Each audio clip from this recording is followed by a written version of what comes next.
ngobrol-ngobrol ini tentang hati. Ya bila hati gelisah, ya herbal yang atasi cemas dan gelisah. Zikir yang menenangkan hati. Nah, ya memang kalau kita sadari bahwa inti dari kehidupan ini kan adalah bagaimana orang itu menata hati. Bahkan Imam Al-Ghazali saja menyampaikan akal manusia itu bukan di kepalanya, tapi akal manusia itu di dadanya, ya di hatinya. Karena dengan hati inilah orang akan mempertimbangkan seluruh aktivitas ataupun apapun dalam kehidupan ini, ya dia putuskan berdasarkan hatinya. Memang kalau kita lihat ini kalau bicara gender ya Bu Dokter, kalau wanita itu kan dibilang lebih menggunakan emosional. Nah, emosional itu lebih lekat kepada hatinya. Ya kalau untuk memilih sesuatu kan biasanya bukan berdasarkan harga gitu, tapi berdasarkan kalau lagi belanja gitu ibu-ibu ya, berdasarkan suka atau nggak suka gitu. Aduh kayaknya cakep nih, ini bagus banget nih. Padahal udah punya tuh. Ah enggak, ini tas saya di rumah warnanya hitam, tapi ini ada garisnya gitu. Yang itu nggak ada. Iya Nah, lagi, Tat. jadi apa eh, yang bermain itu adalah perasaan gitu. Kalau buat laki-laki mungkin kalau bicara mengenai barang gitu ya misalkan, ya kalau sudah sepatu warna hitam ya hitam aja gitu. Tapi kan kalau perempuan enggak itu. Ya ketika ada listnya, ketika ada sedikit aja ya yang berbeda, apalagi sangat udah menyentuh ke hatinya suka banget gitu. Ya otomatis dia akan membuat keputusan gitu.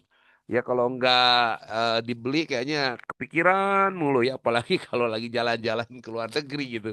Nggak sampai beli, aduh nyesel banget kenapa waktu itu nggak dibeli. Nah, jadi bicara tentang hati ini ya memang yang memberikan guidance ya buat orang, bahkan ketika kita sedang ragu tentang sesuatu maka istafti kolbak, bertanyalah kepada hatimu. Hati itu sebenarnya dia tidak pernah berbohong ya. Ya, suara hati itu dia selalu berkata jujur. Kalau nggak percaya coba tanya ya kepada orang yang nyolong gitu ya, yang mencuri. Pasti dia akan jujur bertanya bahwa ini hatinya itu akan terganggu gitu. Jadi ketika bicara dengan hati, ya otomatis bahwa hati ini siapapun, tidak pandang agamanya nih kalau bicara hati nih. Kebaikan itu tidak melihat agamanya apa gitu ya. Kebaikan itu bersifat universal, kullu mauludin yuladu ala fitrah, bahwa kebaikan itu adalah fitrah yang Allah berikan. Ya, di situ kan tidak disebutkan ya, apakah dia dari rasnya apa, kemudian dari suku apa, agamanya apa, enggak. Setiap manusia memiliki potensi kebaikan. Ya, manusia dibekali dengan namanya hati. Jadi enggak peduli agamanya apa, sukunya apa, ketika hatinya terasah, tajam,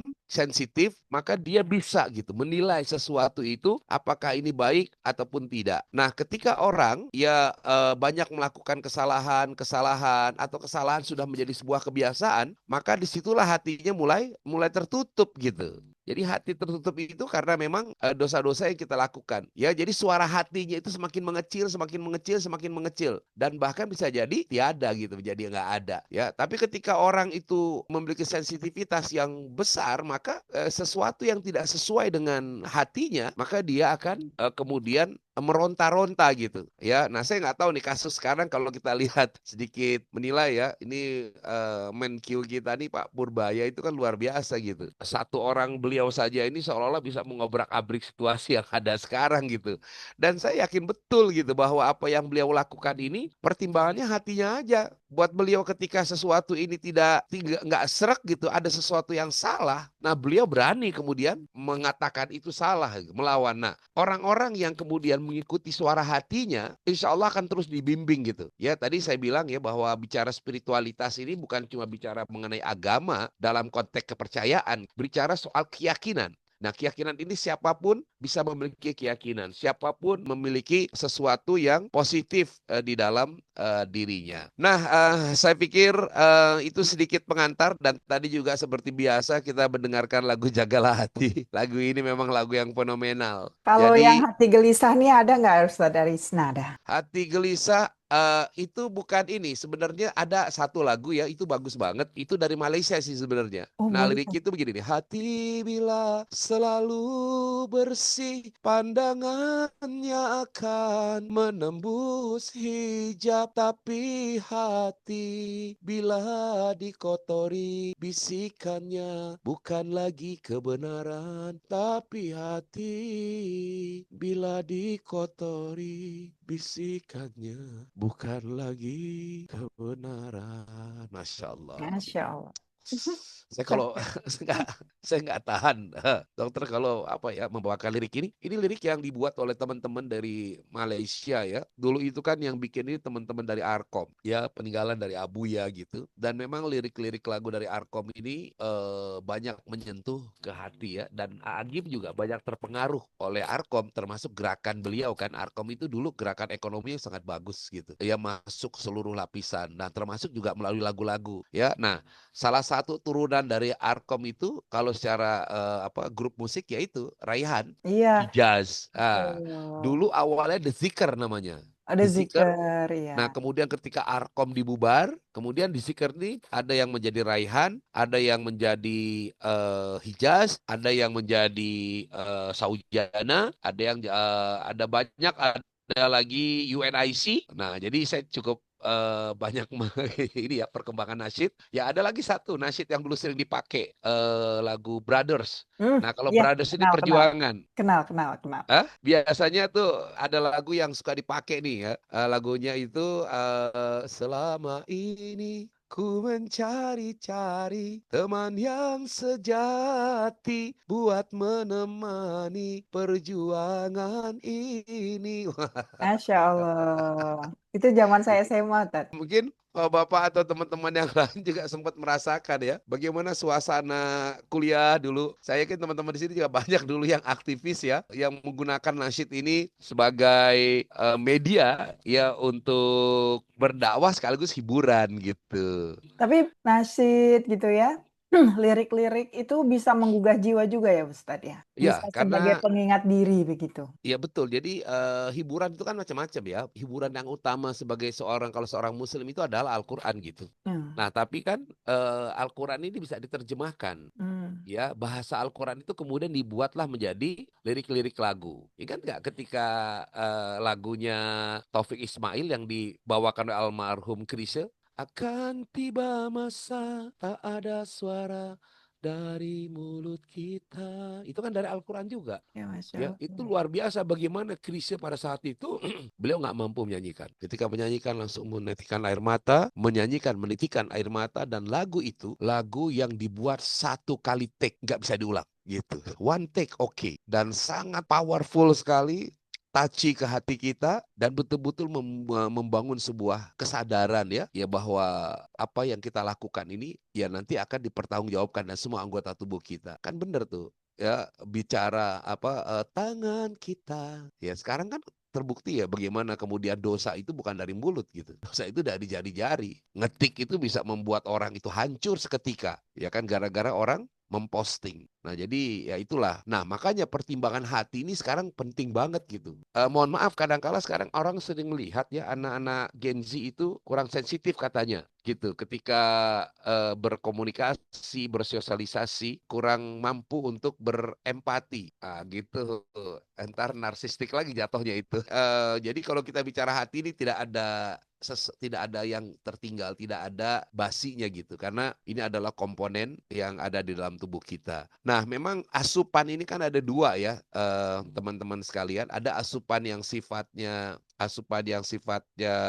yang tadi ya, yang non material ya, dan ada asupan yang material ini. Ya kalau kita bicara mengenai apa yang kita makan dan kita minum herbal gitu ya. Nah, ini kan orang bertanya juga nih, apa ada nggak sih gitu herbal yang kemudian bisa membuat hati kita itu menjadi tenang. Nah, ini yang mungkin akan kita bicarakan pada saat ini, Bu Dokter ya. Jadi Oh. teman-teman bernostalgia tadi sedikit ya, karena memang saya ini latar belakangnya memang sebagai founder dari Nasyid Senada dan juga produser dari mulai dari Debu, kemudian Opik, kemudian almarhum Ustadz Jeffrey. Dari tiga itulah yang kemudian yang saya produseri. Saya kira sekarang giliran Bu Dokter Rianti ini Maharani akan menyampaikan ya materi kita. Ini tadi ada yang menyampaikan kalau bisa gimana kalau sekali-sekali teman kita nih Opik untuk bisa bergabung. Bagus juga kalau bisa dia ikut menyapa menyapa ya. Mau nggak tuh? Bapak Ibu semua mau dong ya? Jadi menyaksikan Ustadz Opik itu nggak hanya di layar TV, di layar Zoom kita. Tuh mau banget katanya. Ada Opik, ada juga ini sebenarnya yang sekarang sedang kalau bicara hati itu ini teman kita apa Dik Doang. Dik Dik, doang. Dik Doang juga aktif banget dan kajian-kajian beliau itu bersama dengan Buya Arazi juga arahnya ke sana itu kan. Mhm. Ya, Tapi kita kasih challenge dulu, Ustadz. Yuk ya gimana? di-share-share informasinya. Nanti Oh kalau udah ya, menyentuh 1.000 partisipan atau 500 lah dulu ya Ustadz ya, kita kasih bintang tamu ya Ustadz ya. Biar iya ketika iya iya. beliau-beliau hadir tuh, wah meriah gitu kan Oh iya benar. sambutannya. Betul itu. Ya, insya Allah teman-teman kita itu bisa bisa bergabung lah. Apalagi kalau pagi ini kan, kalau pagi seperti ini justru kegiatannya lebih bisa diatur ketimbang kalau sudah masuk Sisa-sisa tenaga aktivitas. ya.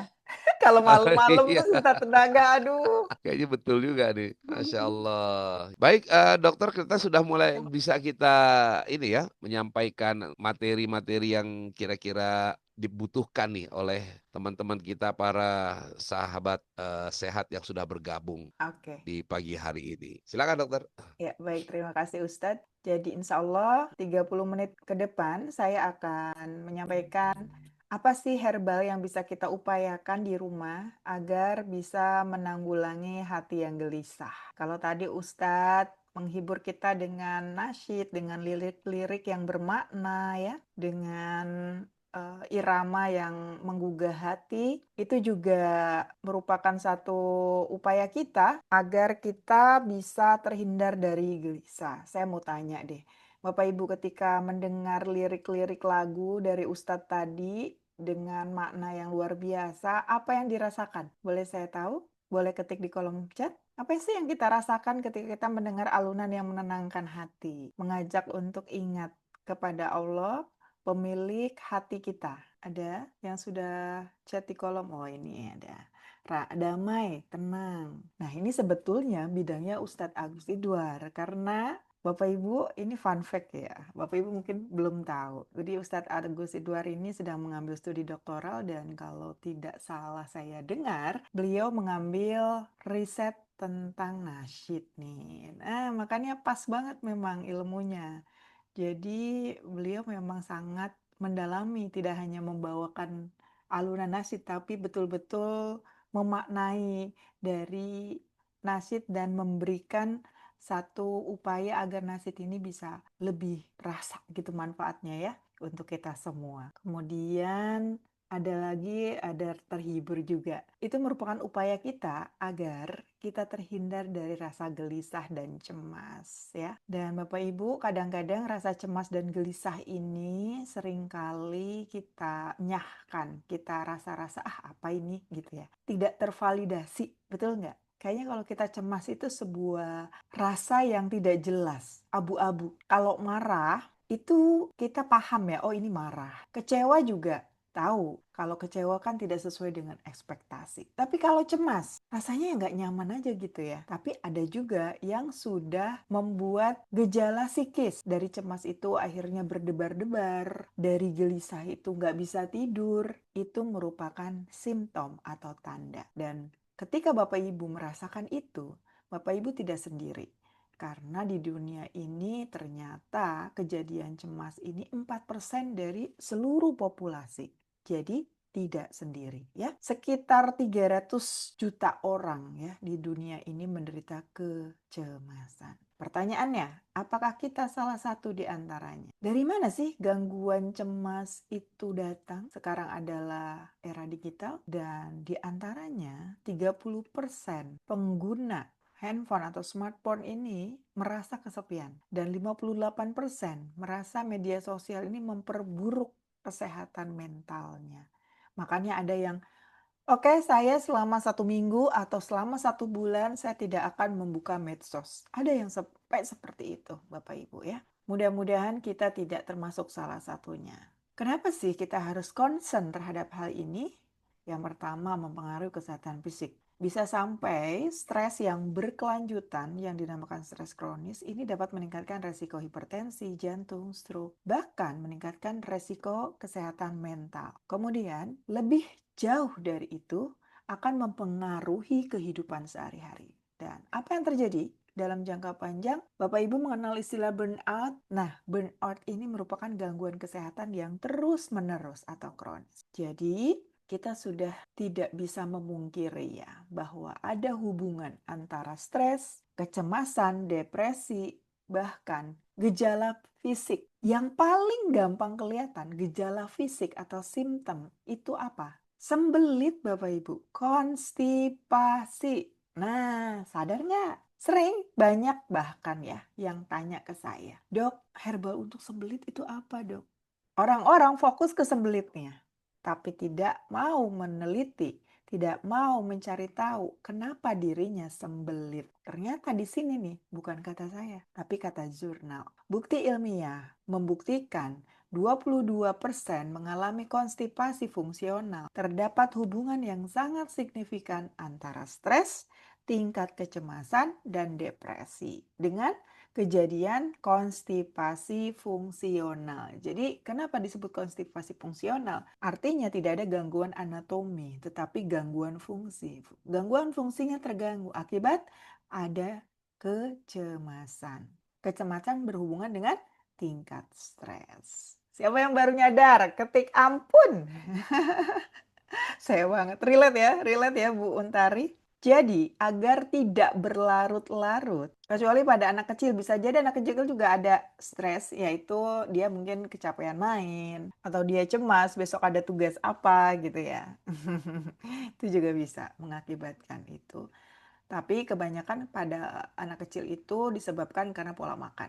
So, biar tidak berlarut-larut, yuk calm the mind. Tenangkan pikiran, karena itu salah satu cara untuk mereduce stres dan cemas. Jadi, kalau kita ngobrol tentang manajemen stres atau emosi yang berkesadaran, itu apa saja? Biar tidak mengambang, biar tidak klise, kita jabarkan satu persatu. Yang pertama, tidur cukup. Boleh dicatat ya. Yang kedua, olahraga ringan. Yang ketiga, teknik bernafas juga berpengaruh. Cara kita bernafas itu menentukan kehidupan kita loh teman-teman. Wah, itu harus dikupas lagi nanti ya. Itu menjadi sesi khusus kayaknya. Kemudian herbal ya, karena ada herbal-herbal yang membantu kita untuk mengatur sistem saraf kita. Kemudian journaling, menulis. Manfaat herbal untuk sistem saraf ini Ustadz, ini bisa Ya, membuat si saraf kita tuh lebih rileks ya. Jadi meningkatkan ketahanan untuk stres, memulihkan fungsi kelenjar adrenal, lalu juga menjaga dan menguatkan sistem saraf. Itu cara kerjanya. Bagaimana manfaatnya? Jadi si bahan-bahan herbal ini bisa memelihara, memperbaiki jaringan saraf, memberikan efek menenangkan, mengurangi stres, meningkatkan ketahanan terhadap stres, menyeimbangkan sistem saraf otonom. Biasanya Bapak Ibu, kita suka bingung. Kalau kita lagi stres itu obat apa yang mau diminum ya? Gitu. Kadang-kadang ada yang sudah punya ketergantungan untuk hmm. mengkonsumsi obat-obat penenang. Ya, ya, ya, Saking ya. udah bingungnya, aduh mesti gimana kalau nggak diminum, saya nggak bisa kerja, kalau nggak diminum, saya nggak bisa tidur. Banyak yang seperti itu. Nah, oleh karena itu, saya mengajak Bapak Ibu, yuk coba lihat di dapur. Ada kok yang bisa kita manfaatkan.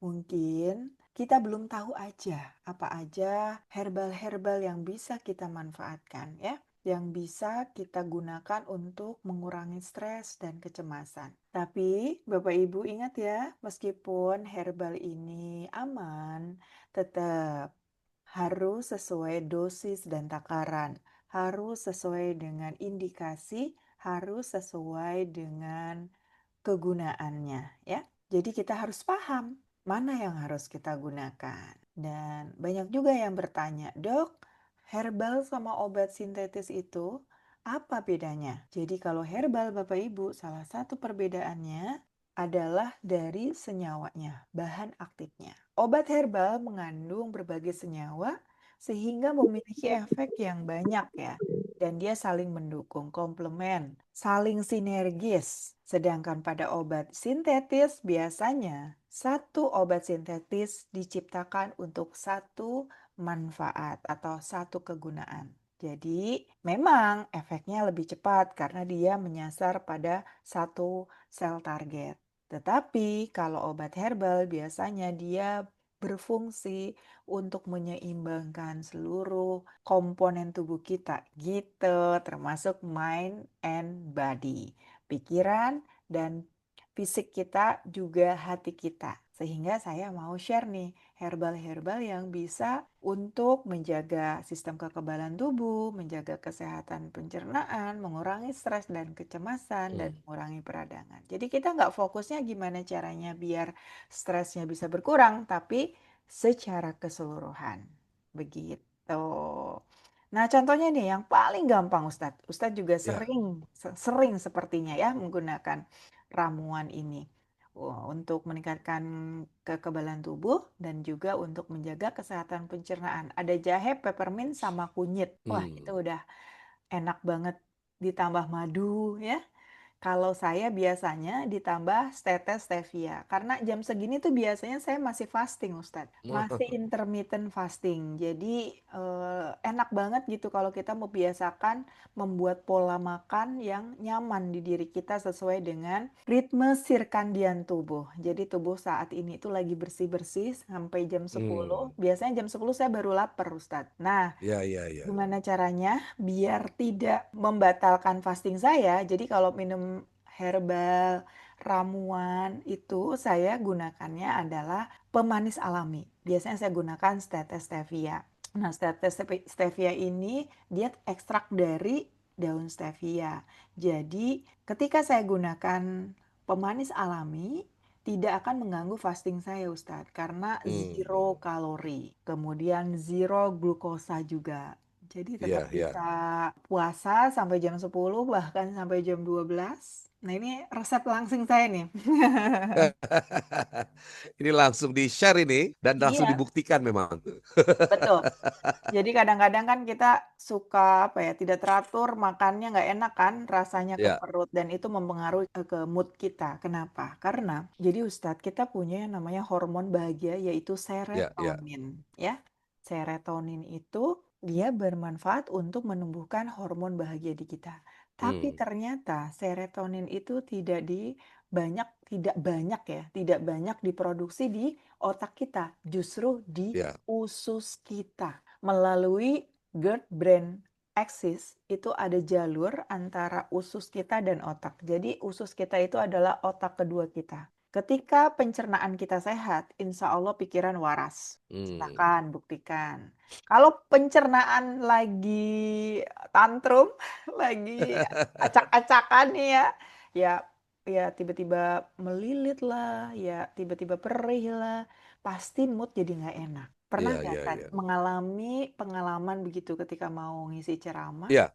Jadi ini kan sebenarnya ada yang namanya psikosomatis ya, dokter ya. Betul, betul. Nah, psikosomatis ini ya sebenarnya mempengaruhi dalam apa namanya aktivitas. Mungkin teman-teman sahabat sehat pernah ketika akan tampil ya, ketika akan tampil, kemudian merasa tiba-tiba sakit perut gitu. Padahal kan nggak ada hubungannya itu. Gitu sebelumnya nggak terasa apa-apa gitu. Pas saat pengen tampil sakit perut. Nah ini sebenarnya bagian daripada kecemasan gitu. Kecemasan ini kan kita khawatir apa yang akan terjadi nanti sebenarnya. Nah ini yang perlu diantisipasi dan memang ada pengaruhnya ketika kalau saya memang gitu dokter kalau mengalami jadi dari kecil kata orang tua saya itu kalau saya itu sakitnya itu di perut gitu. Jadi ukurannya begitu, kalau saya sudah berjalan nih, kalau perutnya sudah nggak enak, wah berarti saya bilang ini menjadi alarm nih. Kayaknya saya akan sakit nih gitu.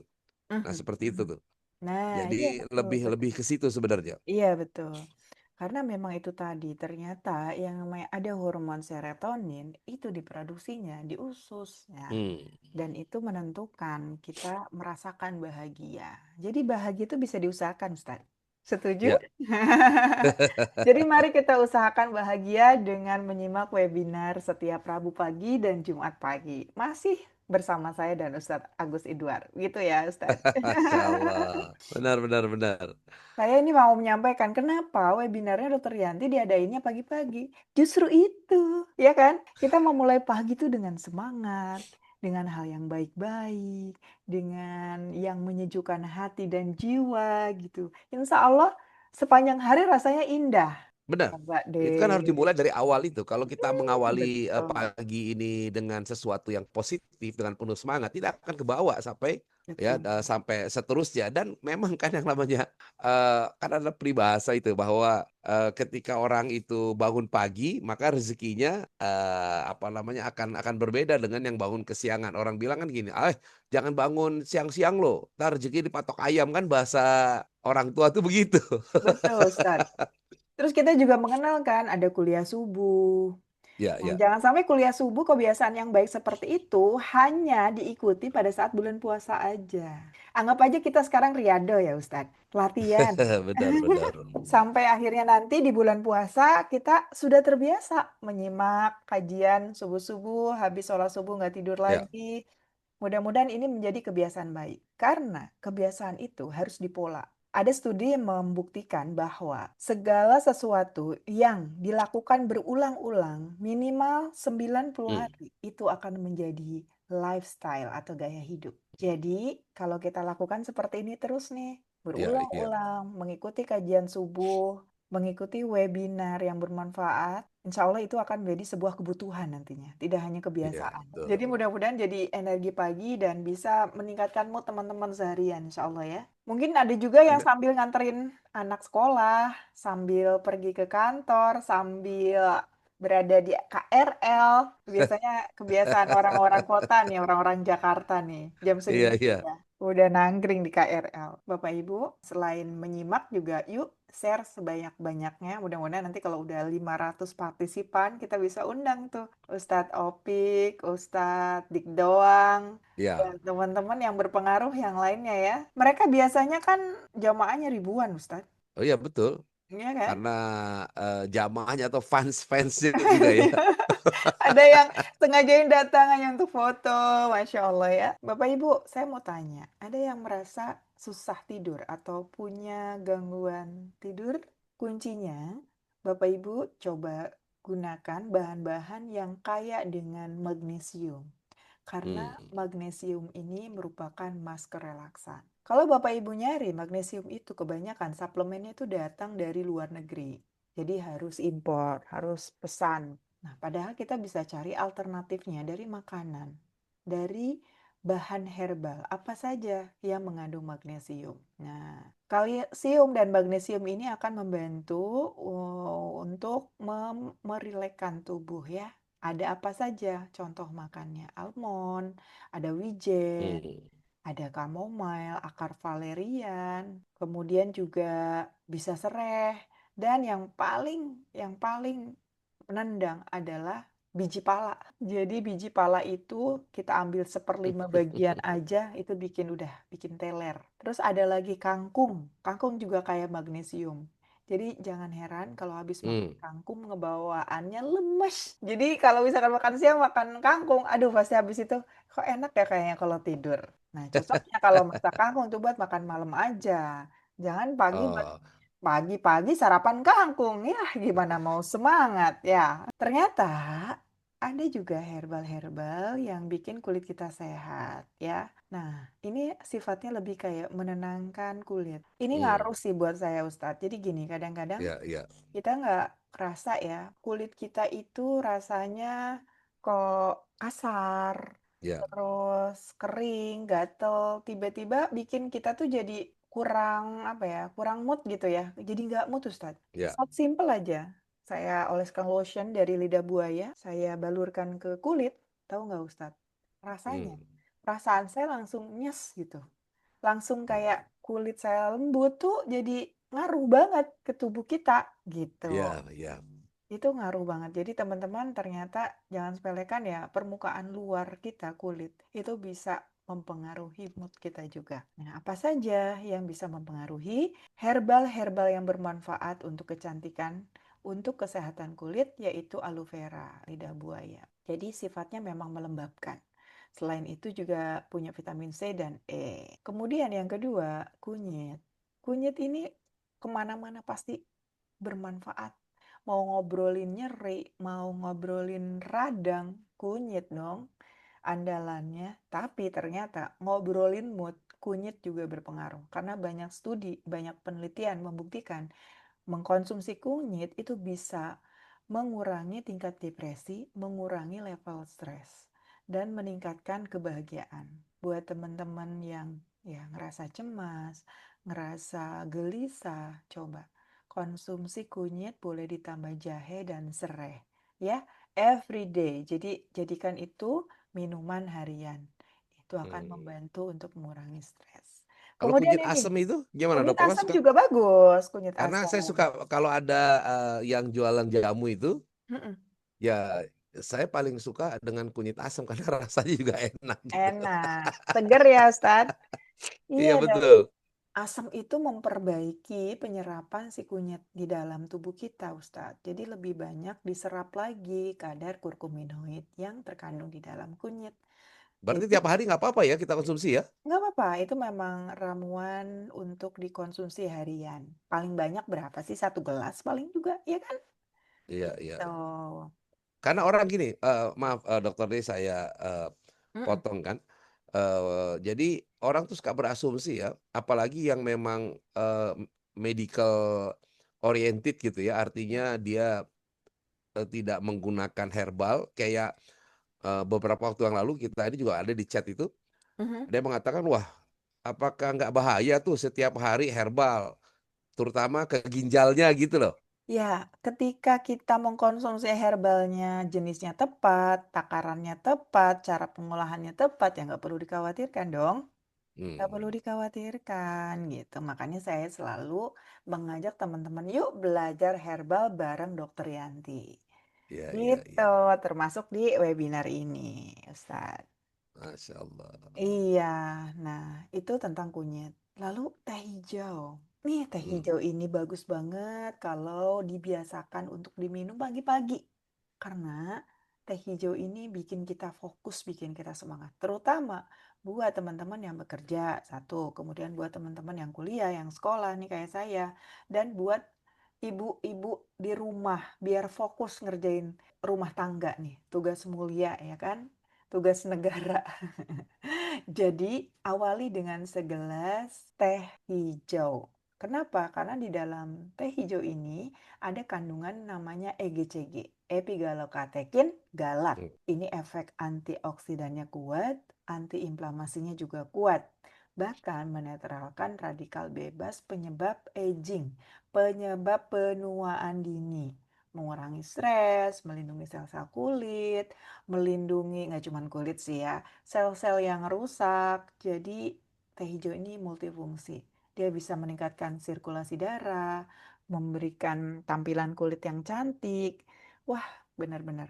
Coba deh minum 3 sampai 5 cangkir teh sehari. Kita lihat orang Jepang umurnya panjang-panjang ya. Mhm. Orang Cina umurnya panjang-panjang. Ternyata mereka mengkonsumsi 3 sampai 5 cangkir teh sehari itu bisa membuat mereka panjang umur dan terhindar dari penyakit kardiovaskuler. Masya Allah. Tapi saya kasih catatan dulu, buat teman-teman yang susah tidur, hindari minum teh pada sore hari sampai malam menjelang tidur. Jangan menggunakan teh, karena ada kandungan kafein yang bikin kita tetap fokus. Apa yang bisa dimanfaatkan untuk sore sampai malam nanti ya, saya share di akhir. Ya, dokter ini Kemudian, matcha itu apakah termasuk teh hijau? termasuk teh dengan jenis yang berbeda dan pengolahan yang berbeda, Ustadz. Gitu. Hmm. Itu juga harus hati-hati, jangan sampai berlebihan, mentang-mentang enak, bisa sampai 10 cup per hari, hati-hati nanti.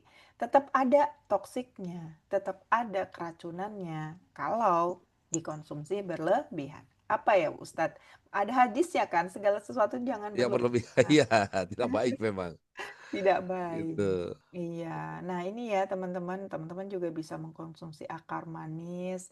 Ini juga bagus untuk kulit. Nah, kemudian jahe, kunyit, lavender. Lavender juga efeknya menenangkan ya. Saya sebetulnya sudah menuliskan di Herbal Insomnia ya untuk membantu teman-teman yang mengalami susah tidur atau mengalami gangguan tidur. Kenapa tidur itu penting? Kenapa tidur itu kita harus jaga agar tetap cukup dan optimal? Karena tidur itu kebutuhan dasar sama kita, seperti kita butuh makan. Seperti kita butuh apalagi kebutuhan dasar. Tidur itu salah satunya gitu ya. Esensial sekali. Kalau teman-teman tidak memenuhi kebutuhan tidur, tidak memenuhi hak tubuh kita untuk beristirahat, pasti akan ada kegaduhan. Akan ada tubuh kita itu lama-lama akan protes, tantrum, entahlah yang nggak mood seharian, entahlah yang ngantuk terus, Ya, atau pusing kepalanya. Itu pusing, pengaruh juga migrain, ya? betul. Buat teman-teman yang ada di grup Sehat Itu Nikmat dan Kajian Sehat, saya akan kasih e-booknya nanti. Selain rekaman webinar dan juga materi yang saya share hari ini. Ini teman-teman ya, manfaatkan herbal-herbal untuk insomnia seperti biji palas. Herbal insomnia ini apa aja? Gampang banget dibuatnya. Dari serai, biji palanya digeprek, tambah kayu manis, tambah bunga kamomil kalau ada. Kalau nggak ada, nggak usah, nggak apa-apa. Tambah stevia. Nah, enak. Setetes stevia tinggal tetes, emang cuman setetes doang, udah manis banget. Siapa Ya, yang mau setetes stevia, nanti di akhir ada ada, 3 benar, ada gift. Dokter, metode ini poin. ada mungkin sambil-sambil saya ini ya, maksudnya ada yang pertanyaan-pertanyaan yang relate gitu. Ada ini kan banyak orang tuh yang mencampur-campur. Contoh nih ya, ada Mhm, pertanyaan untuk campuran herbal jahe, temulawak, kunyit, daun mhm. kelor. Apakah bisa dikonsumsi harian? Nah, kemudian ada lagi nih, kunyit asam pakai gula merah dan sedikit gula putih boleh diminum nggak satu hari 500 ml. Ini saya lihat ini apakah dalam bentuk apa improvisasi atau gimana sebenarnya kayak tadi ya campuran-campuran ini. Gimana tuh dokter? Iya, sebetulnya itu kan ada yang namanya resep empiric base sama scientific base. Kalau empiric base itu Oke. berdasarkan pengalaman turun-temurun. Terus Ya, kalau ya, ya, scientific ya. base sudah diujikan biasanya Ustadz. Dua-duanya bisa digunakan. Tapi Hmm. saya biasanya membagikan resep-resep yang sudah dibakukan.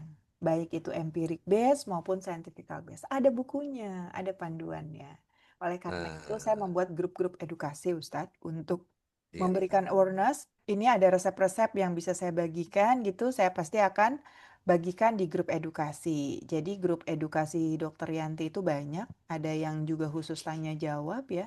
Ada yang khusus untuk memberikan ilmu, gitu, Ustadz. Jadi, memang sebaiknya nggak asal-asalan mencomot resep sana-sini, gitu ya, di Facebook biasanya kan. Iya, iya, karena banyak berseliweran itu di sosial media terus Iya, terang seperti itu. Dokter, yang apalagi orang yang panik ya ketika sedang mengalami yang namanya sakit kan ingin aja mencari apalagi kalau ketika kita di sosial media itu seliweran gitu kan Mhm. tanpa tersaring. Nah, akibatnya ya mungkin apa yang nongol di depan mata kita aja itu langsung diambil. Nah, jadi kita sampaikan juga nih dokter ya sekaligus teman-teman silakan bergabung ke grup WA yang sudah disampaikan oleh Dokter Rianti tadi. Mana kemudian bisa gabungnya sambil teman-teman lihat di chat sudah ada di share tuh ya Iya, beberapa tuh. grup WA yang bisa diikuti sesuai dengan kelompoknya masing-masing. Ada yang terkait dengan pertanyaan bagaimana ramuan-ramuannya, ada juga yang konsultasi kesehatan gitu dokter ya. Iya, betul, dan itu gratis. Tinggal Masya Allah,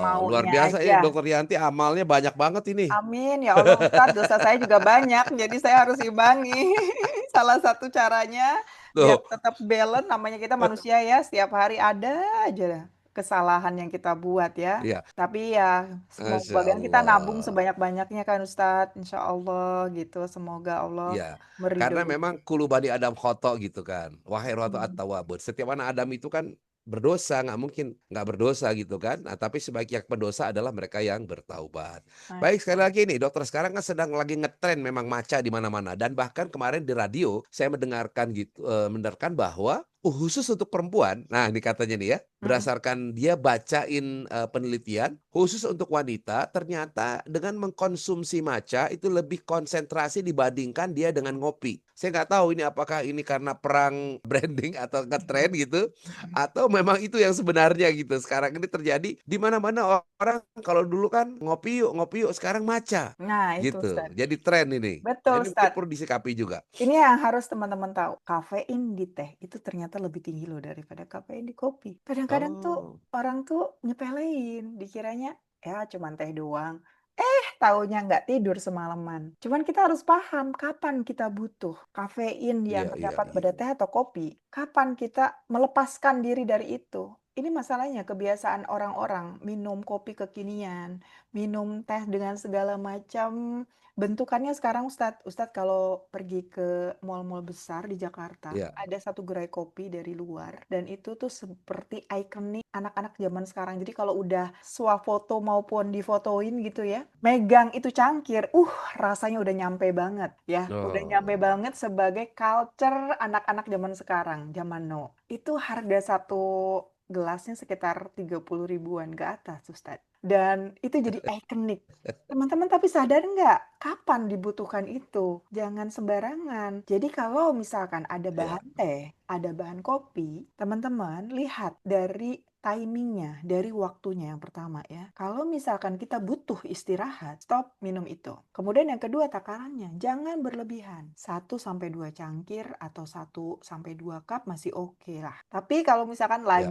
lagi minumnya, kalau enggak itu enggak mau minum, hati-hati. Siapa yang seperti itu? Kalau enggak minum teh, enggak minum. Itu banyak loh Ustadz, karena orang-orang seringkali merasa mual ketika minum air putih. Terus dia takut kalau minum air dingin, takut gendut lah, takut radang lah. Jadi dia Hmm. memilih minum teh di setiap kali minum. Bahkan ada yang minumnya itu harus mempunyai rasa. Dia kalau nggak punya rasa, nggak mau nelen. Makanya kalau minum selalu Hmm. es teh, kalau minum selalu yang manis-manis. Itulah akhirnya bergeser lifestyle kita. Jadinya lifestyle yang menimbun gula. Jadi teman-teman, yuk Hmm. kita normalisasi minum air putih. Kalau toh mau minum teh, pesen teh tawar. Ini resep saya ya.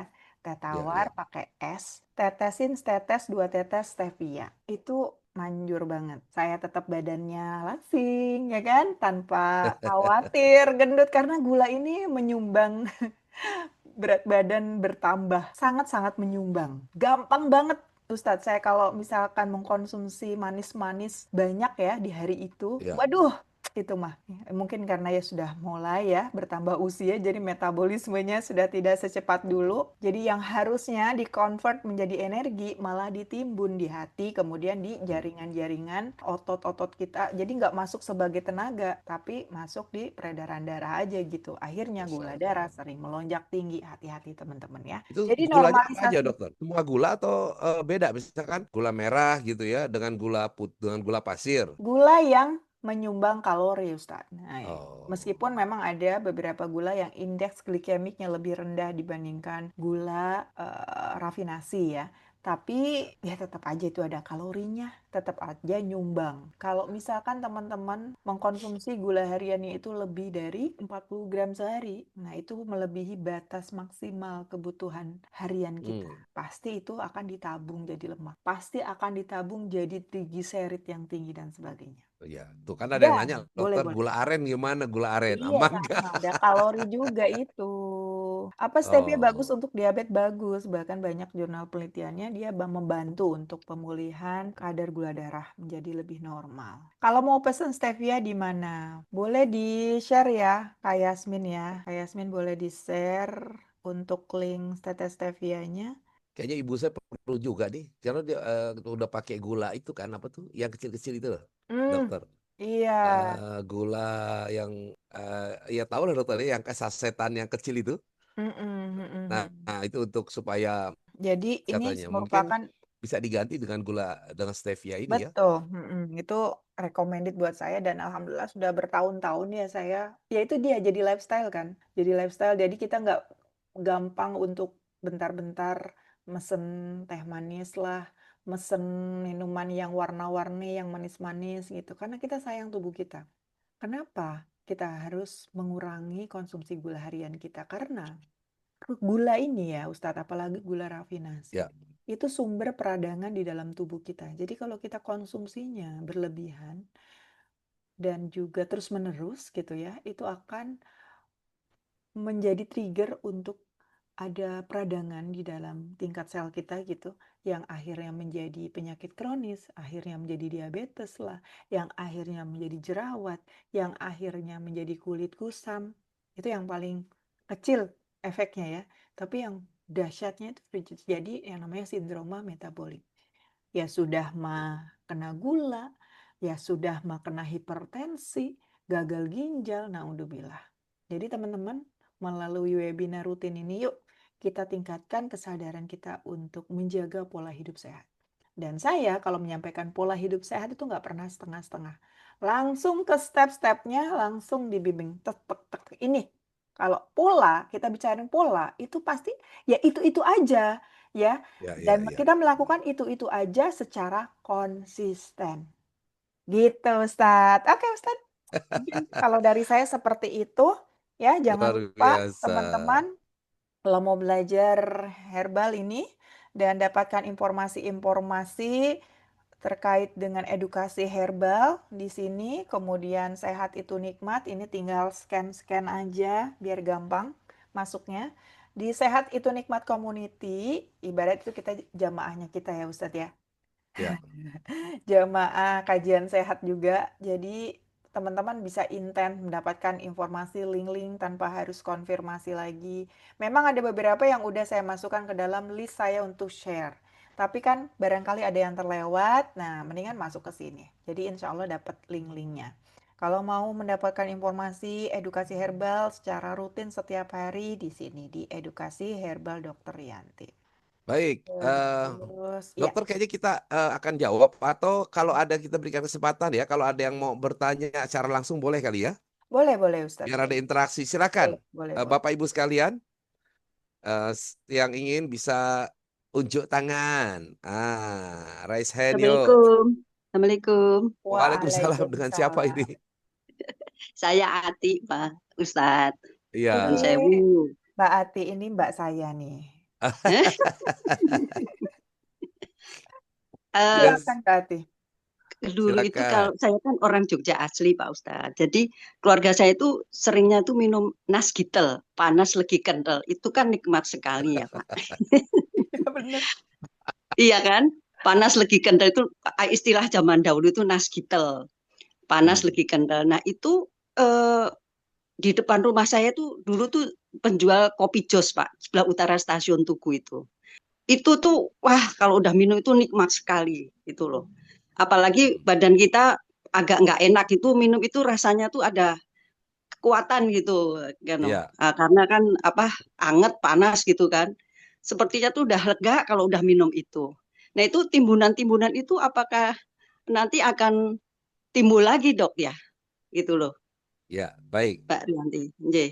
Terus ini ada lagi kalau umpamanya kita minum teh tapi dikasih seperti lemon tea, nah itu gimana?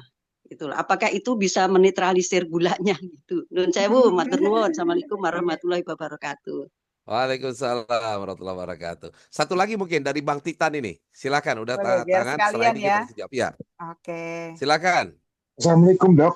Dokter, Waalaikumsalam. dok ini kan Salam. yang jualan dan cemas ya dok ya. Saya Iya. pengen tanya, apakah ada herbal untuk gangguan kejiwaan? Ada misalnya kayak bipolar, psikomatis, ya kan, Hmm. psikosopenia gitu loh. Nah kira-kira ada gak dok gitu deh? Biar soalnya kan banyak yang curhat ke saya kan, banyak kan minum obat terus. Kan saya kan kadang-kadang kasihan gitu loh. Untuk nembusnya, Iya. untuk biaya, ya ini cukup lumayan kan gangguan kejiwaannya. Apakah ada di herbal dok?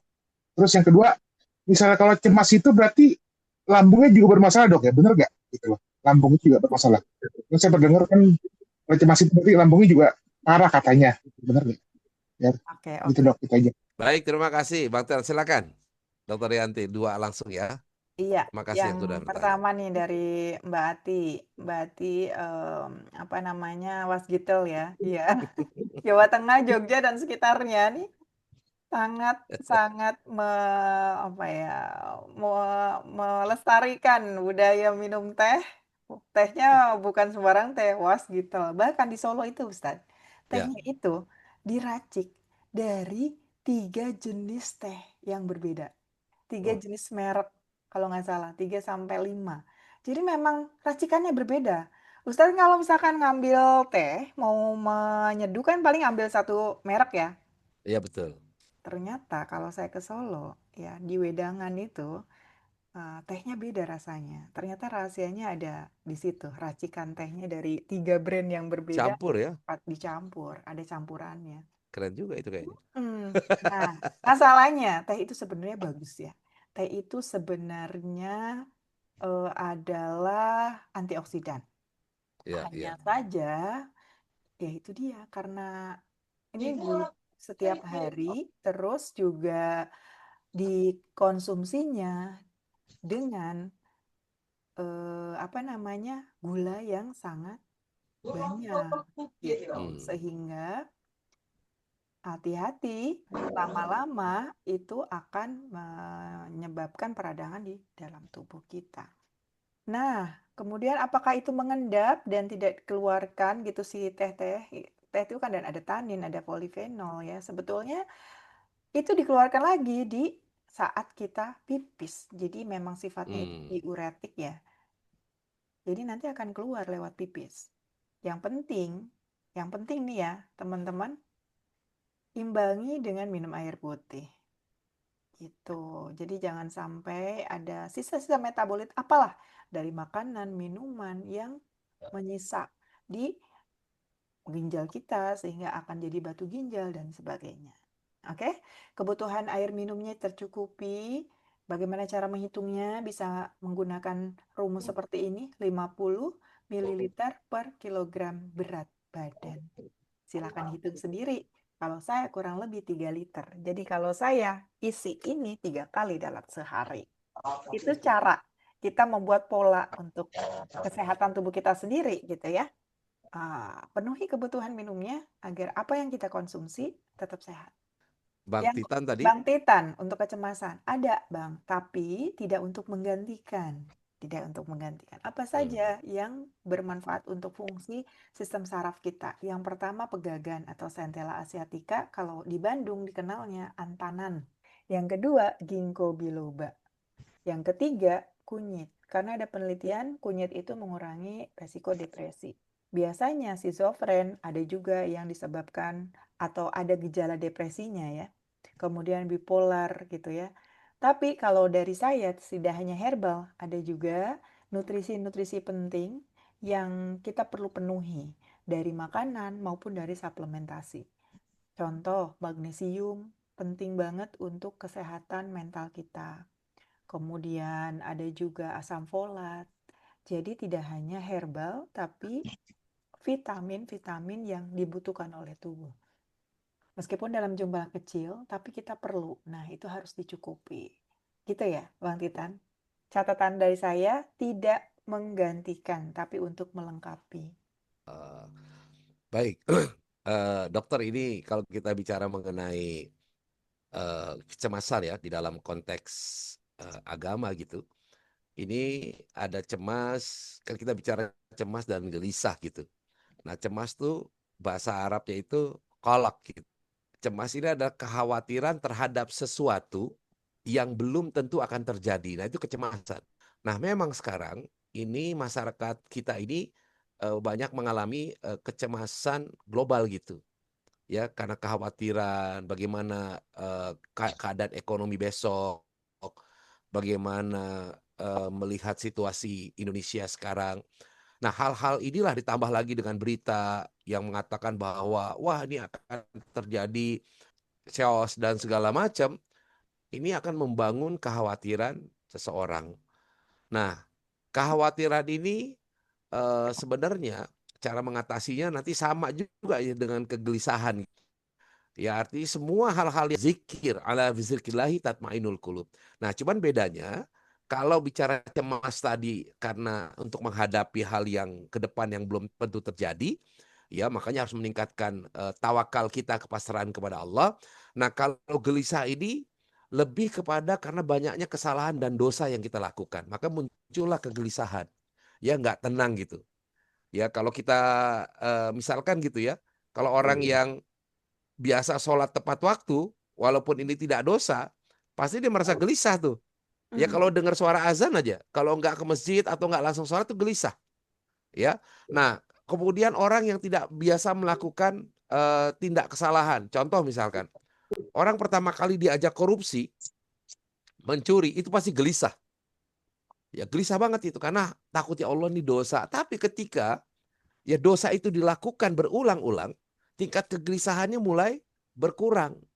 Nah, semakin lama ketika orang itu merasakan dosa itu menjadi sebuah kebiasaan hidupnya, nggak ada lagi gelisahnya.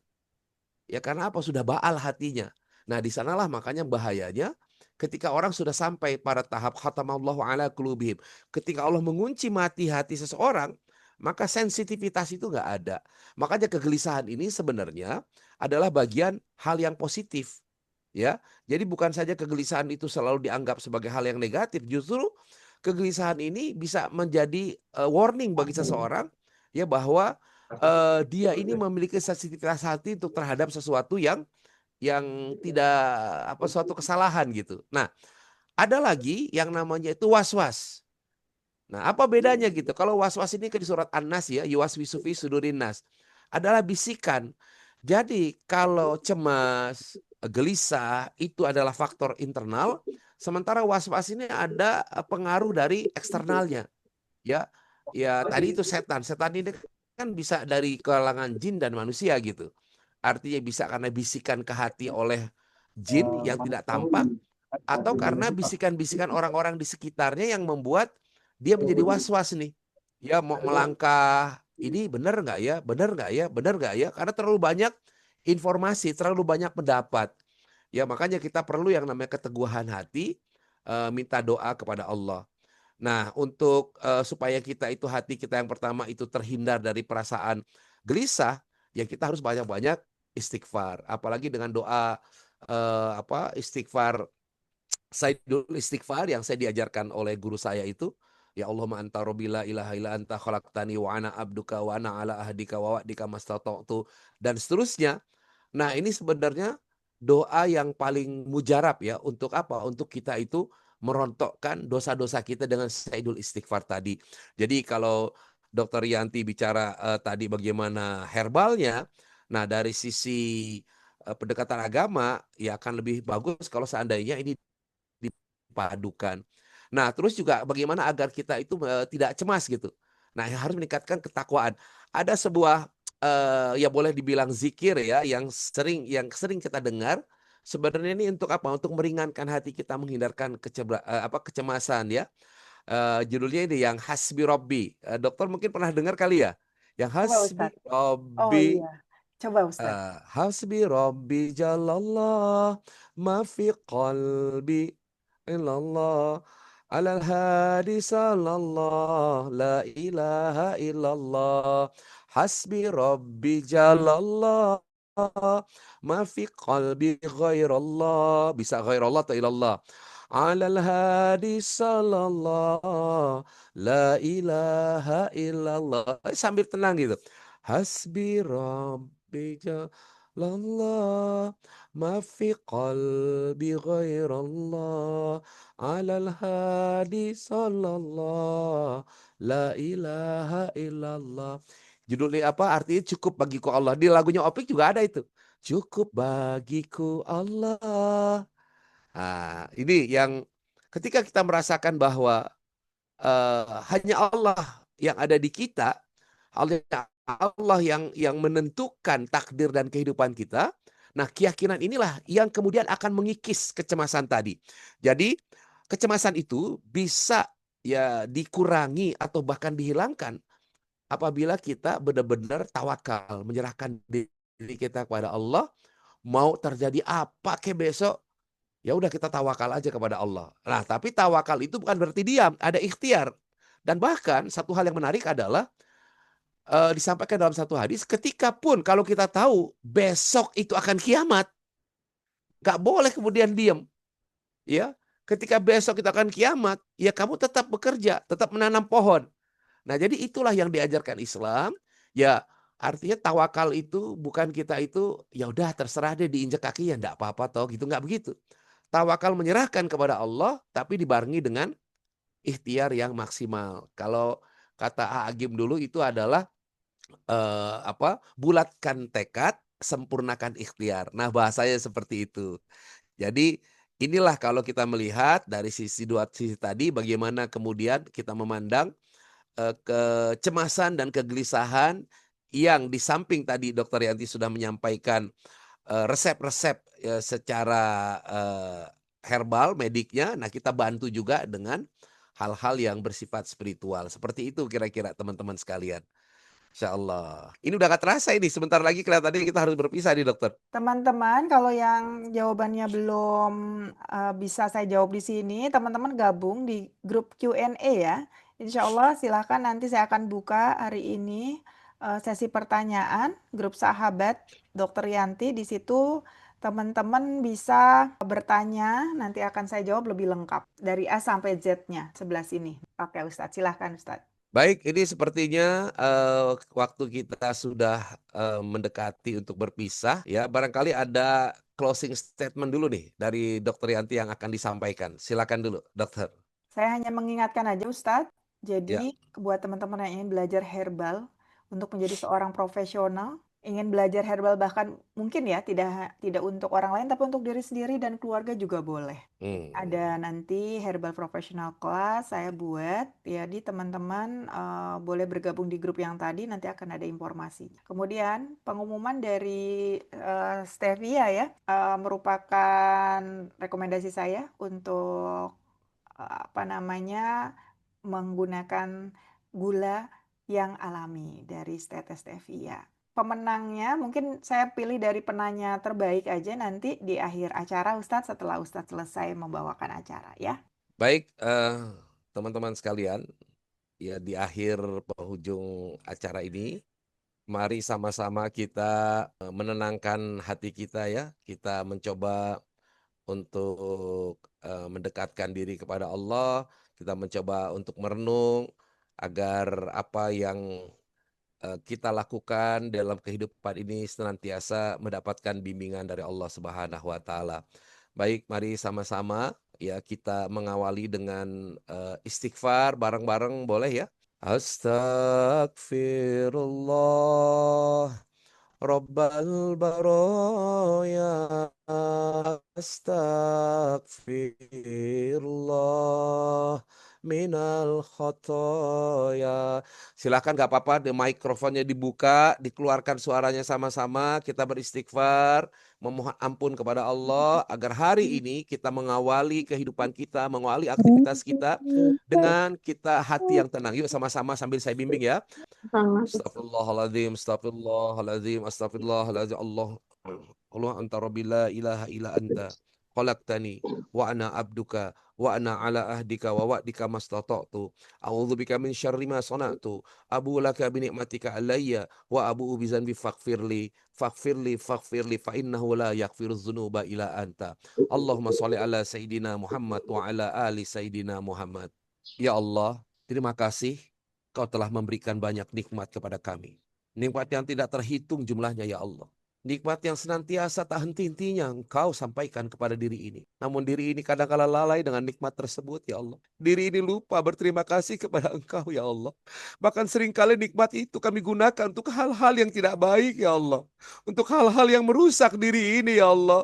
Oleh karena itu hamba-Mu mohon ampun atas segala dosa dan kesalahan yang pernah hamba-Mu lakukan. Rasanya dosa ini sudah tidak terhitung lagi ya Allah. Selain Engkau kepada siapa lagi kami memohon ampunan ini ya Allah. Belum lagi dosa kepada kedua orang tua. Dosa yang tidak terhitung jumlahnya. Padahal Engkau mengatakan ridho Allah fi ridho walidain. Bahwa ridho Engkau itu berada pada ridho orang tua. Namun terkadang diri ini lupa ya Allah. Bahwa diri ini terkadang berkata kasar kepada kedua orang tua. Menyakiti perasaan hatinya, tidak mendengarkan nasihatnya ya Allah. Apalagi ibunda seorang yang paling berjasa dalam kehidupan ini. Seringkali karena kesibukan yang diri ini lakukan, jarang menyapa ibu atau tidak menghiraukan ibu yang sekarang sudah mulai tua. Terkadang nasihat-nasihat yang beliau sampaikan hanya masuk di telinga kanan dan keluar di telinga kiri. Dan bahkan seringkali diri ini merasa risih, diri ini merasa pusing ketika ibu menasehati. Karena ibu dianggap terlalu banyak bicara, terlalu cerewet. Padahal karena rasa kasih sayangnya, dia menyampaikan sesuatu agar diri ini tetap disayangi oleh Allah. Agar diri ini tidak salah jalan. Ya Allah, ampunilah dosa diri ini.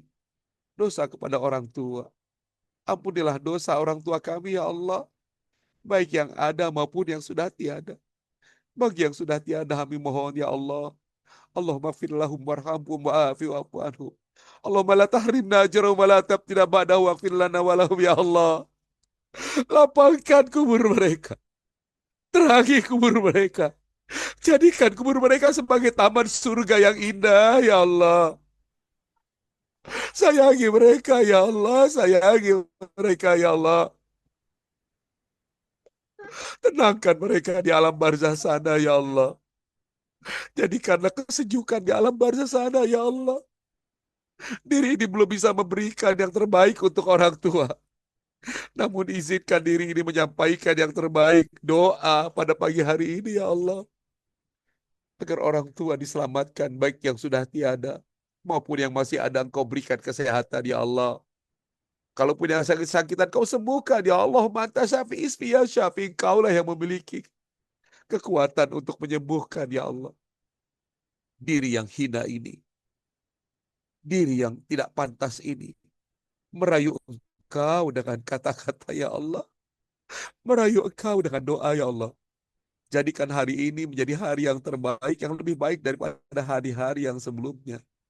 Dan jadikan hari ini sebagai pemicu dan pemacu untuk hamba bisa berjalan lebih baik lagi ke depannya ya Allah. Rabbana atina fid dunya hasanah wa fil akhirati hasanah wa qina adzabannar. Subhana rabbika rabbil izzati amma yasifun wa salamun alal mursalin walhamdulillahirabbil alamin. Ya Allah, tenangkan diri ini. Bimbing diri ini agar diri ini jauh daripada kecemasan dan kegelisahan dalam kehidupan. Amin amin ya rabbal alamin.